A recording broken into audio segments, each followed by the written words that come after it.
Whenever you talk about Iraq, I'm an Army guy, and what you ordinarily do is you think of conflicts in terms of the enemy and drivers of instability. So I think the best way to give a strategic assessment on Iraq is to run through the various drivers of instability that could lead to potentially negative consequences for the United States and for the people of Iraq. And you can imagine I'm a veteran of Iraq, and sometimes I'm a little bit bothered by the fact that Afghanistan grabs all the headlines these days. But Iraq is, no doubt about it, a country that has deep and continuous strategic significance for America, and it's one that we in the United States will ignore to the peril of our country. So let's run through the various drivers of instability, and afterwards I gather I'm going to be taking questions, and I'm happy to talk about any of these in more depth. One of the main drivers is the election, which happened on March 7th, and which still is not resolved what the outcome of the election is. When the polling first started, there were a series of headlines about how many violent attacks there were during the elections, but in reality it was a fairly pacific event. And the majority of the bombs that went off were little Coke bottles with some explosive in them. It was not the sort of widespread al-Qaeda-driven intimidation people expected. But there was an upset in the election, which was as the numbers started coming back, Maliki, who initially had been making many statements about how we should all accept the results because he was feeling confident, turned to crying foul over electoral disputes, electoral violations. And this culminated after the full tally came in with all of the votes, including, by the way, a large number of expatriate votes who overwhelmingly broke for Alawi in the Iraqi list. It culminated in IHEC, the Independent Electoral Commission, deciding that in fact they would do a manual recount of the votes in Baghdad. And this is potentially bad because not only does it call into question the results of the election, but even worse, it's really not clear as to how it's going to go. If you were to look at the math, and I'm going to spare the audience the arithmetic exercise here, but the electoral divider is such that, in fact, if there's a recount in Baghdad, it's more likely that Alawi is going to win seats than that Maliki will. But he's kind of desperate right now, and he's trying every trick he can to be the one named by the president as the initial creator of the coalition to rule the government. And even though Alawi has won, if he keeps his majority, or rather his plurality, that doesn't really give him the right to be prime minister so much as the right to have first crack at forming the cabinet, which then has to be put to a vote. So we still have the real meat of the government formation ahead of us. There have been a huge number of meetings. In fact, it seems sometimes when you look at the news that there are more meetings for negotiation over the formation of a coalition in every regional capital in the Middle East other than Baghdad.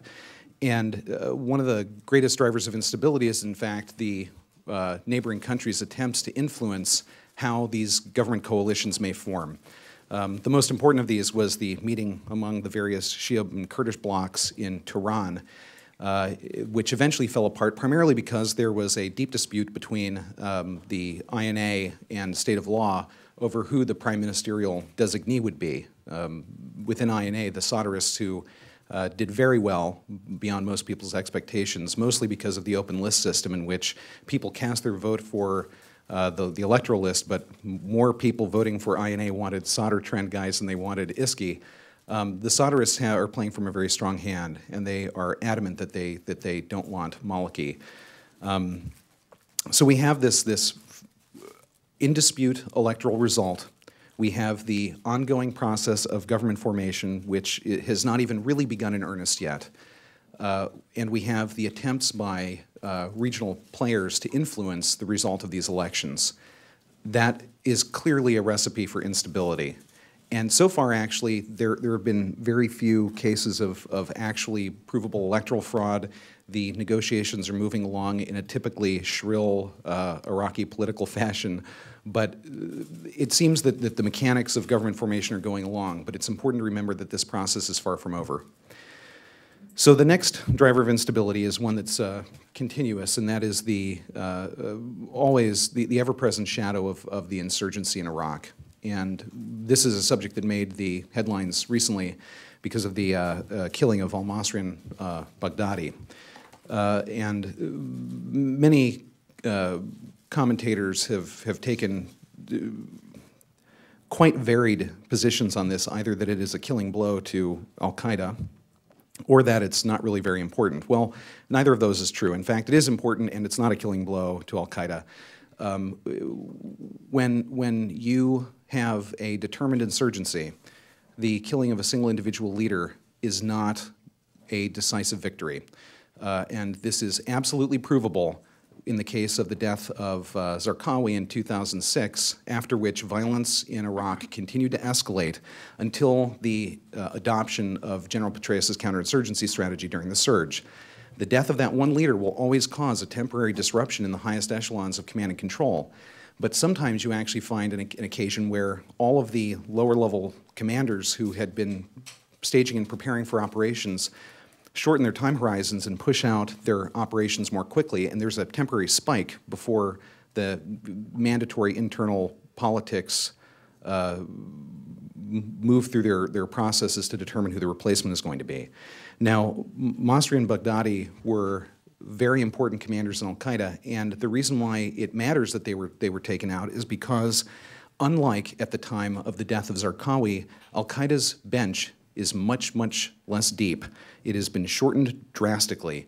And at the time of Zarqawi's death, we had, I don't like to use the word talented for al-Qaeda terrorists, but there were a large number of people who could potentially fill his shoes effectively. And one of those was al-Masri. Now, with the deep attrition of al-Qaeda's personnel within Iraq, it is going to be hard for AQI to find a replacement that's going to be capable of conducting these operations well. But that does not mean that the insurgency itself, especially on a local level, does not have power. And we have seen this evidenced in the run-up to the election, during the election day, which I acknowledge I said wasn't that bad, but that's a critical point where you would expect a lot of force to be delivered. And then after the election, there have been continuous bombings, including in the last 24 hours. So the insurgency still does exist, and it still does matter. And when you look at the insurgents' purposes here, one of their main objectives is to inflame sectarian tensions, and there is no better pretext for doing so than having the boogeyman of potentially lethal Shia policy coming down the road when your opposed government coalition is formed. And so all of the electoral disputes and all of the news about the various different coalitions forming and various delegations going off to Tehran to have meetings with Sadr and so forth, those are both pretexts and drivers of the sort of violence that al-Qaeda is going to be willing to perpetrate in order to further its ends. The next one, which is important and is talked about pretty much continuously, is the effect of the U.S. troop drawdown.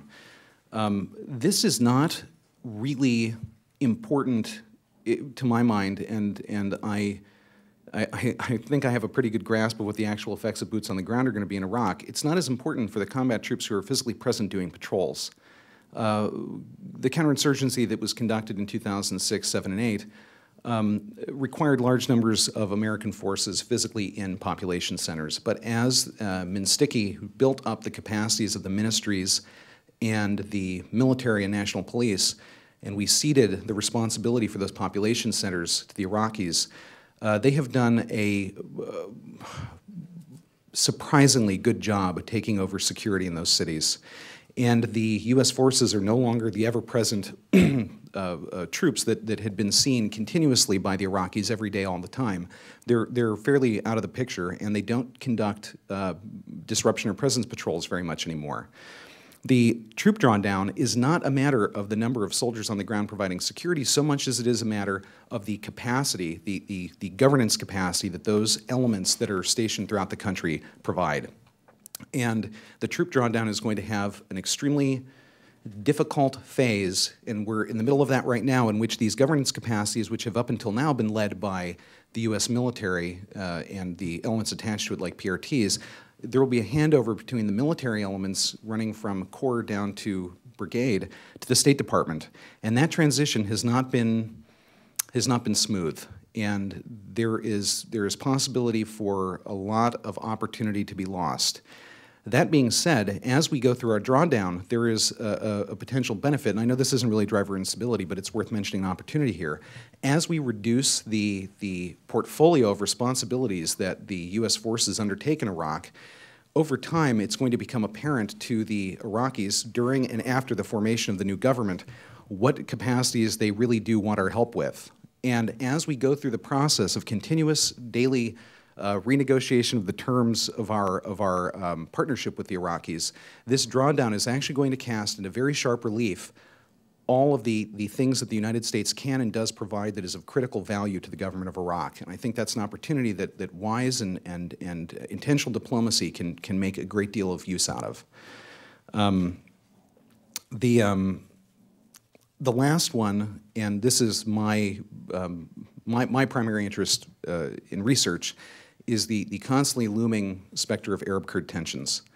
And this is, of course, connected to the election, to the insurgency, to the drawdown of troops. They're all connected, and the simmering Arab-Kurd tensions are a subject that is definitely going to become more and more important as time goes on. And for one thing, the Kurds have a smaller delegation in the Council of Representatives than they used to. They are not going to, we can't expect them to be the single coherent voting bloc that they used to be. Now that Goran, the change list, having split away from the PUK, has made clear indications that they are not willing to play ball with the remainder of the Kurdish delegation. In fact, there were statements made by Goran that they were not willing to back Talabani for president. The result of this smaller bloc means that they no longer have the lever of their bloc to bring to demand legislative concessions from the coalition that governs. That means that they're going to have to scale back many of their demanded legislative concessions in this next government. Well, that is fine for the realpolitik politicians that are in Baghdad or even the ones that are running the KRG back home. But there are going to be many people within the KRG itself who are not going to be happy that the hard-charging Kurdish delegation of the previous Council of Representatives, they're not going to be happy that there are going to be clear legislative concessions made. There's a large contingent within Kurdistan that doesn't understand that Article 140 disputes can't simply be fixed immediately. They are adamant that sections of the country like the Nineveh Plain and northeastern Tamim come under the ken of the KRG, and it's just not going to be possible in the way that it may have been before. Especially in the case of Tamim, in the light of the Kirkuk so-called referendum, in which you saw the vote count not actually split one way or another that decisively. So the Arab-Kurd tensions are a subject that is well known by U.S. forces Iraq, and it's one that has the potential for being a flashpoint to serious problems in the future. So I think that hits the main points there.